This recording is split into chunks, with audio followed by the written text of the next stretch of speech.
Hello दोस्तों। मैं आज आप लोगों के लिए बहुत ही अच्छी स्टोरी लेकर आई हूँ। बचपन में दादी नानी से सुनी कहानियाँ किससे याद नहीं होंगी।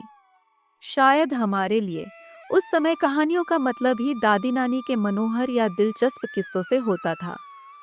इन कहानियों से हमारे बुजुर्गों ने न जाने कितने ही सबक हमें सिखाए हैं, या यूं कहें कि हमने कितना ही ज्ञान इन कहानियों से बटोरा है। हमारे जीवन में कहानियों की बेहद अहम भूमिका होती है, क्योंकि ये हमें न सिर्फ मनोरंजन देती है बल्कि बहुत कुछ सिखाती भी है। लेकिन आजकल की भागदौड़ भरी जिंदगी में लोगों के पास इतना समय कहाँ बचा है कि वे फुर्सत के दो पल निकालकर दादी नानी से किस्से सुन सके। हालांकि यह कमी हम आपके लिए कुछ हद तक पूरी कर सकते हैं। आज हम आपके लिए एक ऐसी प्रेरक कहानी लेकर आए हैं जो आपके जीवन पर सकारात्मक प्रभाव डाल सकती है। तो चलिए शुरू करते हैं। स्टोरी का नाम है खुद पर विश्वास रखें। प्रेरणादायक कहानी। यह कहानी एक छोटी चिड़िया सोनू की है। सोनू अपने लिए एक सुरक्षित और आरामदायक घोंसला बनाने के लिए सही जगह की तलाश में थी। वह चाहती थी कि उसका घोंसला ऐसी जगह हो जहां वह आराम से रह सके और बिना किसी डर के अपने अंडे दे सके। बहुत ढूंढने के बाद सोनू को एक बड़ी इमारत की खिड़की का कोना पसंद आया। वह खुश हो गई और वहां तिनके इकट्ठा करके घोंसला बनाने लगी।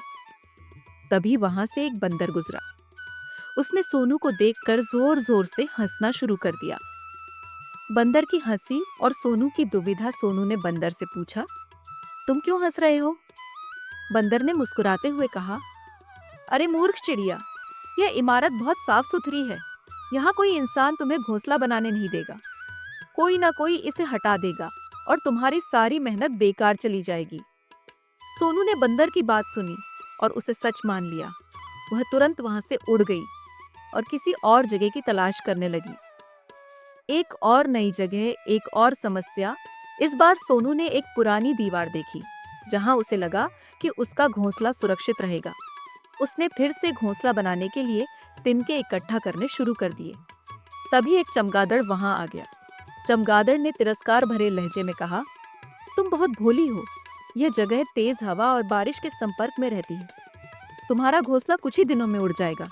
इससे अच्छा है कि तुम कोई और जगह ढूंढ लो। सोनू को चमगादड़ की बात भी सही लगी। वह तुरंत वहां से भी उड़ गई और किसी और जगह की तलाश करने लगी। थकान और हताशा अब पूरा दिन निकल चुका था। सोनू बहुत थक चुकी थी। उसकी भूख भी तेज हो गई थी और अब उसमें ताकत भी नहीं बची थी कि वह नया घोंसला बना सके। वह एक पेड़ की डाल पर जाकर बैठ गई और सोचने लगी कि क्या वह कभी एक सुरक्षित घोंसला बना पाएगी या नहीं। पेड़ पर पहले से ही एक छोटी मधुमक्खी बैठी थी। उसने सोनू को ध्यान से देखा और कहा, मैं सुबह से तुम्हें देख रही हूँ। तुम जहां भी घोंसला बनाती हो, कोई ना कोई आकर तुम्हें रोक देता है और तुम उनकी बातों में आकर अपना काम छोड़ देती हो। सोनू उदास स्वर में बोली, लेकिन वे सब सही कह रहे थे। उनकी बातें सच लग रही थीं। मधुमक्खी ने मुस्कुराते हुए कहा, सत्य और भय दो अलग अलग बातें होती हैं। अगर मैं भी हर किसी की बात मानती कि यह फूल अच्छा नहीं, वह जगह सुरक्षित नहीं, तो मैं कभी शहद नहीं बना पाती। दूसरों की राय सुनना बुरा नहीं, लेकिन अपना आत्मविश्वास खो देना सबसे बड़ी गलती होती है।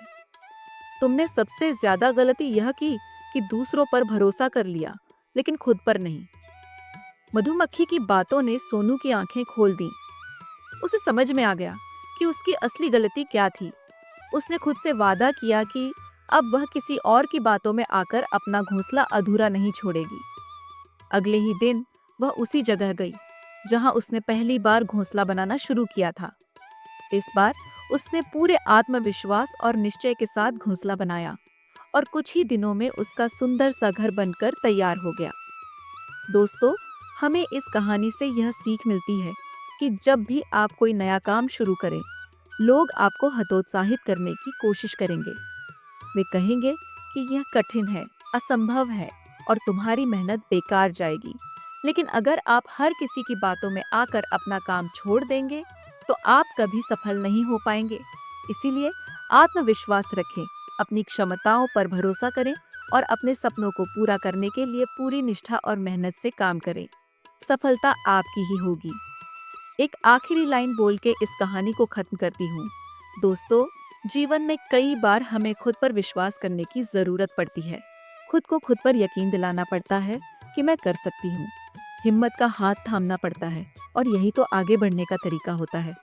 जहाँ दुनिया को लगता है कि हम कुछ नहीं कर सकते, वहीं अगर हमें खुद पर विश्वास हो कि मैं कर सकता हूँ, सकती हूँ, तो कुछ भी नामुमकिन नहीं होता।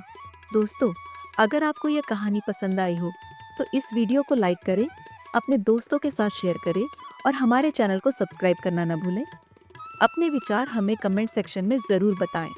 हमारे साथ जुड़े रहें और हम आपके लिए और भी ऐसी प्रेरणादायक कहानियाँ लेकर आएंगे। और कृपया आप लोग कमेंट करके ज़रूर बताएं कि आपको ये स्टोरी कैसी लगी। मुझे बहुत अच्छा लगेगा और ये वीडियो और लोगों तक भी जाएगा। धन्यवाद और आपका दिन शुभ हो।